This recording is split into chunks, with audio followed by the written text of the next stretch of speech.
Here's a checklist for you when you're shortlisting an AC. 1. A true 1.5 ton AC should be above 5.2 kilowatts. 2. The 2026 ICR rating for 3 stars should be over 4.3 and for 5 stars should be over 5.6. 3. It should use a copper condenser for better durability. And 4. It should support a high ambient temperature. This AC checks all of these parameters for a good AC and does it on a budget. This is the Cruise 1.6 ton 3-star AC. I'd like to thank the team at Cruise that gave me access to the AC to experience and review. Let's get into the details, starting with the cooling efficiency. Like I've mentioned many times before, most 1.5 ton ACs are really only 1.3 or 1.4 tons with a cooling capacity of 5300 watt. This Cruise AC is a real 1.5 ton inverter AC. Paired with what Cruise calls heavy duty cooling, the compressor is built to sustain operations up to 55 degrees Celsius outdoor temperatures. In many ACs, air directly hits only right in front of the AC. But this Cruise AC has a 4-way swing and a 30 feet long air through. So every corner of the room under 200 square feet is cooled evenly. Instead of manually adjusting the side flaps, the remote control can adjust both the vertical and the horizontal swings, pushing air into the dead zones of your room. If you have a long rectangular room, like a living and a dining room combined, it is always better to go with 2 ACs at either end of the room for uniform cooling. Let's talk about the build and aesthetics.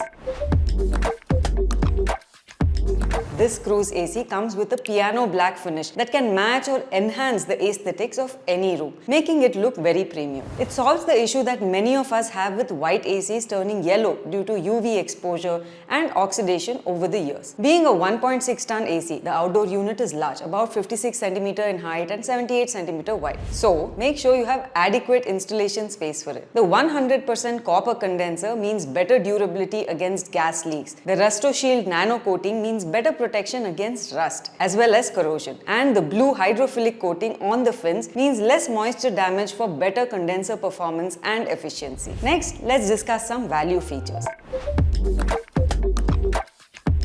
This is a convertible 4-in-1 inverter AC. What does this mean? If there are fewer people in the room, it does not need to operate at full capacity. It can bring the cooling capacity down to 50%. If there are more people in the room, it can go almost up to 120%. This helps to adjust the capacity for better cooling efficiency and also saves electricity in the process. The AC also comes with a 7-stage air filtration along with a PM 2.5 filter to remove particulate matter in air like dust, smoke or pollutants. While this can catch heavy dust that generally causes discomfort, this cannot be used as a replacement of a dedicated air purifier. If the air quality in your area is bad, consider a separate air purifier. The AC also has the auto clean function, which evaporates the moisture inside the outdoor unit by blowing air for up to 2 minutes to prevent growth of bacteria and mold. This also helps to prevent rust and bad smells from the AC unit over time. In addition, it has a stabilizer free operation in the 160 volts to 265 volts range. If you have relatively stable power supply, the stabilizer is not required. If you have frequent power fluctuations beyond the supported range, it is always better to add a stabilizer to protect the PCB. So to wrap up, this Cruise AC has a high cooling capacity of 5300 watts. It is optimized for efficiency with variable and convertible inverter and has better longevity with various protective coatings. If you have a large bedroom or a living room up to 200 square feet and want an aesthetic looking AC for your modern home, this Cruise AC is the right choice for you. At a price of around 36,000, this gives the cooling capacity and efficiency of a much more premium brand at the fraction of a cost. If you found this video useful, share the video and subscribe to become part of the 2 lakh plus community that trusts us with their decision making. Thank you for watching and see you in the next video.